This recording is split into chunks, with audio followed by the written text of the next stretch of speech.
What's up, everyone? Aaron Nagler here with Cheesehead TV and your Packers Daily Chat. Hello to everybody already on the chat. Good to see you all. Sorry for starting just a little late.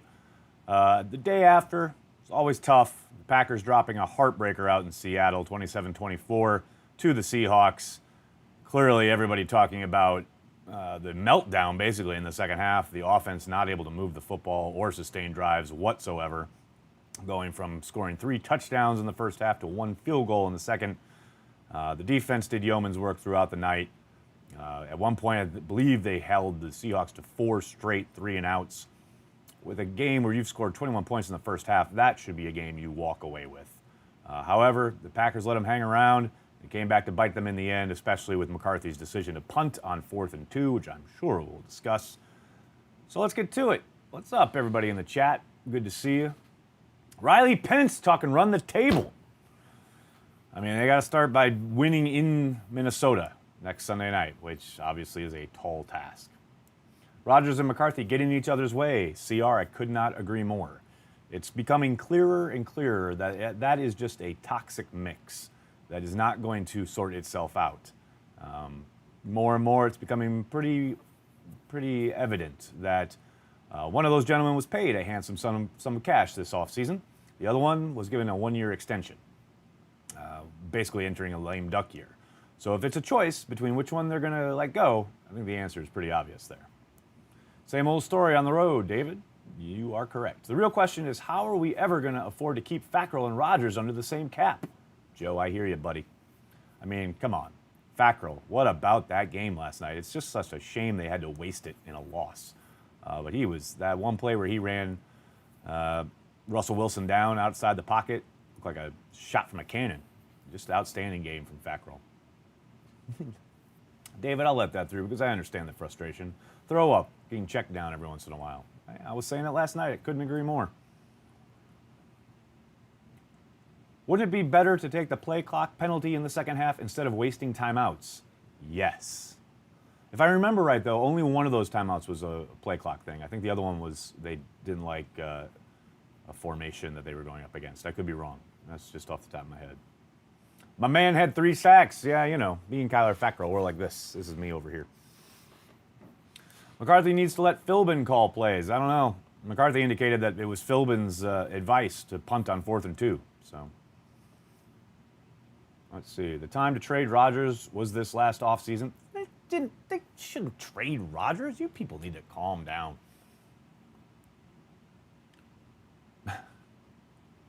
Is 4 verts our only 3rd down play?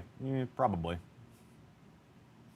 Jones was open so many times on check downs that Aaron just holds the ball. David, there was one drive actually in, was it the 3rd quarter, where he actually hit Aaron a couple of times on check downs, but that was like the only time.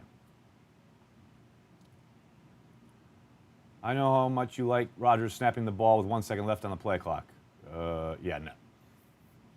Do I think Rodgers is becoming a liability? Julian, no. No, he is still one of the better quarterbacks in the league. He is definitely not playing up to his standard, but I wouldn't call him a liability. I think he is part of the issue and part of the problem, but mostly that's because of how he mixes with Mike McCarthy and his offense. Those refs last night were absolutely horrendous. Stretch, I agree, but they were still in position to win the football game. You know, that you can't blame that loss on the refs. I mean, they were definitely fighting uphill, the Packers were, but it didn't rise to the level of Fail Mary, that's for sure. Can a new coach get in Aaron's ear and help him from himself? William, one would think so. I mean, that's what happened with Brett Favre, you know, at the end of the Mike Sherman era. It became very apparent he needed a new voice, and that's what Mike McCarthy provided. Sure would seem at this point that that's what Aaron Rodgers needs. Let's head over to Twitter and see what's on people's minds over there on the tweets. Adam starting us off with McCarthy catching a ton of flack for his play calling in general and the 4 and 2 specifically, the 4th and 2 punt. But did the call matter given how bad things went in the second half? 12 blamed execution, which you have been preaching all season. Is McCarthy treated unfairly? I don't think McCarthy's being treated unfairly on this 4th and 2 decision. I'm sorry, but this is a place where you have repeatedly shot yourselves in the foot, meaning Seattle and their stadium. You have repeatedly talked about being aggressive and wanting to be nobody's underdog, etc. You have a chance to make a statement in a season that it's on the brink and possibly slipping away from you, you have a moment with that decision to say to your team, we're going to win this game, we're going to turn the season around, we're going to go. It could be the spark that lights you for the second half of the season, and you punt away, knowing that your defense is completely decimated, wiped out, tired. The defense played 70 snaps last night. The offense played 49. At that point, they had one timeout left. They had lost Mike Daniels. They had lost Kenny Clark. I mean, you were basically conceding defeat by punting there. That's my way. So, I don't think McCarthy is being treated unfairly in this instance. Is he treated unfairly overall? Perhaps. I mean, I think people get a little crazy with the fire McCarthy stuff after every decision he makes, but this season has been different. It has been the same tired stuff week after week with no real solutions presented on the field by the man in charge. So to that end, it's hard to say he's being treated unfairly. If this team continues with this nonsense, McCarthy will eventually be fired. What do you think about Jim Harbaugh as next head coach? It would be a big change of pace, but I don't know if he'd want to give up the college gig. Nicholas, I'd be shocked if they went after Harbaugh. Yeah, it doesn't seem to be a personality mix with the building, with Murphy and Gutekunst. You never know, but I'm not so sure he would want to come into Green Bay and deal with that power structure. Would think after his experience in San Francisco, he'd probably want some say in personnel, and he wouldn't have that in Green Bay. How can our offense go from looking dangerous and explosive back to looking like a complete mess all over the course of a single game? Well, really, it's about what they're featuring and what they're emphasizing. I thought early on they did a really nice job of making Aaron Jones the focal point of the offense, but then as the game went on, Aaron Rodgers got eyes for Davante Adams to the detriment of a lot of other things going on in the offense. And then, of course, Rodgers on these third and shorts, he continually is looking downfield. And some of that is him, and some of that is McCarthy. McCarthy calling the shot play on the plus from the 50. He has a third and short, and he's calling a deep post for Davante. Aaron's looking right at it the whole way. He's got his outlet on the right side there that he doesn't come to till late when he's under pressure, and at that point he's sacked. It's decision-making like that from both the head coach, play caller, and the quarterback that continually sank this team last night. So, it's definitely when there's a game plan, they stick to it, and they're not shooting themselves in the foot. Yeah, they march up and down the field, and they are productive. But more often than not, their own weaknesses are derailing them. Fat Girl is starting to feel like Hayward or Hyde, defensive players that when changed defensive coordinator / scheme, their game stepped up exponentially. How likely is that? I think that's part of it. I think there's no doubt that a new staff and a new scheme have helped him a little bit, but I also think he's finally reaching the potential that they saw when they used a third-round pick on him. As far as his ceiling goes, his measurables were always excellent, and that's kind of what got him drafted, especially that early. And for a long time, it looked like he was unable to kind of marry it with the mental part of the game. But as you say, it sure seems like the new staff and the new scheme has kind of helped unlock that. Whoever the next head coach is, Pettine must be retained. His defense has done everything we could possibly ask, playing well enough to win these 3 road games while the offense continues to sputter. Get this man a defense, they said. Well, he has one. How ironic. Thomas, I understand that feeling. I think obviously Pettine is doing great work, but whoever the coach is, whoever they come in, we've discussed this. I think we talked about it last week, or maybe earlier this week. Whoever that is going to want to hire his own staff. Now, maybe it's a situation like we saw in Chicago, where whoever the new head guy is keeps the defensive coordinator around. We saw that with Nagy and Fangio. But more often than not, they're going to want their own guy. And that's just the reality. Let's see what's up over here on the live chat.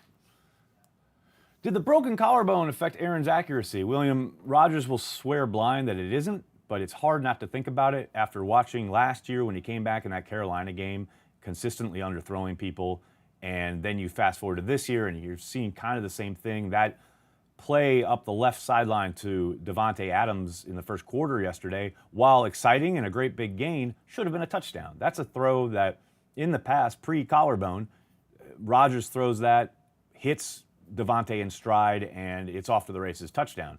Last night, it was another falling away, slinging it sidearm, robbing it of a lot of its power, and it's a big gain, but he's caught from behind. Only Rodgers and the medical team can answer that question, but it's hard not to think about it when you see him coming up short on a lot of these throws. Bruce Arians for head coach. Whew, Riley, that would be fun in good and bad ways.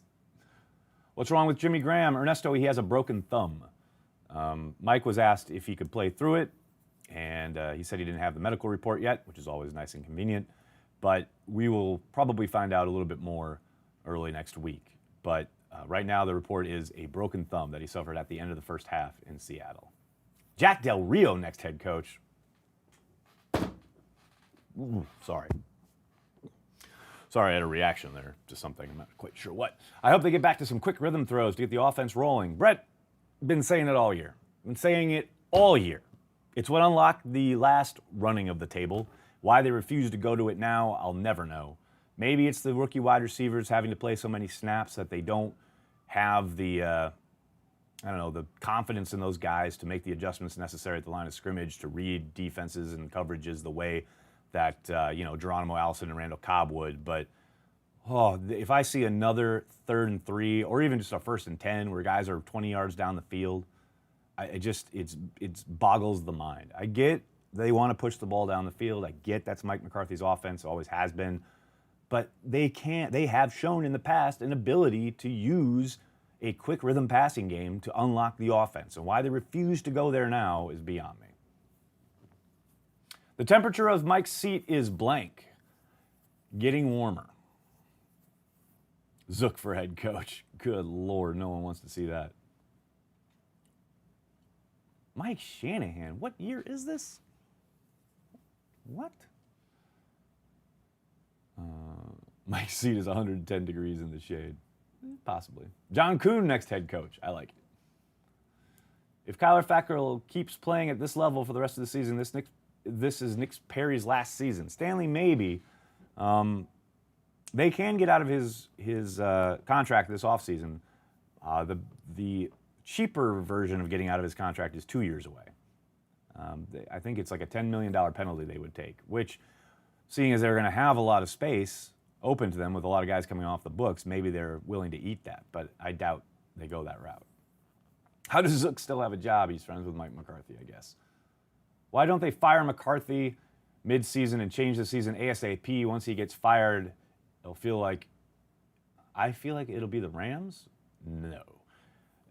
Think about the last time you saw a team fire their coach mid-season and do anything in the postseason. It never happens. Now, maybe they would be galvanized for a game, but all the problems inherent in the team would still be there, with or without Mike McCarthy. It's just not the way Mark Murphy is ever going to operate.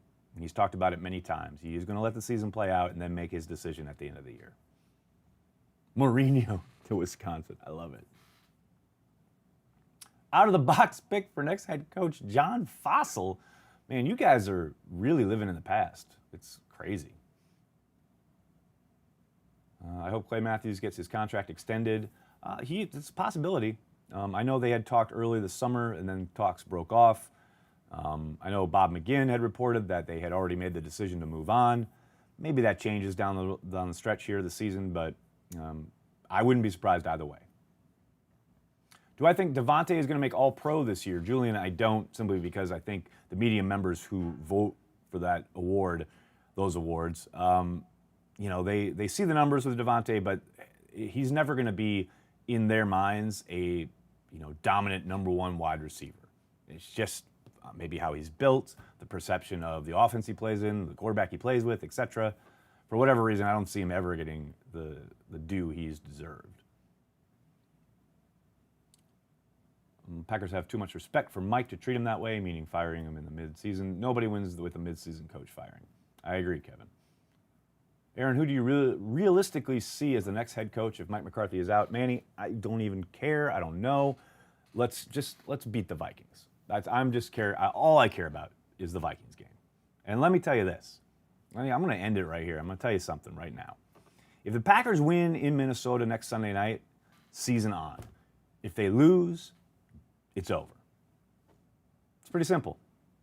We have reached that point. People keep asking me, is this a must-win? Is this a must-win? Is this a must-win? Next Sunday night against the Vikings, that's a must-win. Or the season's done. All right, everybody, I'm going to have to jump. Thank you so much for all the questions. I'm sorry if I couldn't get to yours. I continue to be amazed that so many people show up here each and every day. I'm sorry the Packers had to blow it last night, but hey, I had a great time with this guy. Tons of fun. Packer Man, you were an awesome host. Thanks so much, buddy. Thanks a lot, everyone. Make sure you subscribe, hit the like on the video, share it with your friends, tell your friends and family. Join our Patreon. Packer Transplants will be back next week. Tons of great stuff for you at Cheesehead TV, both here on the channel and on the site. Thanks a lot, everyone. Have a good night, and have a great weekend.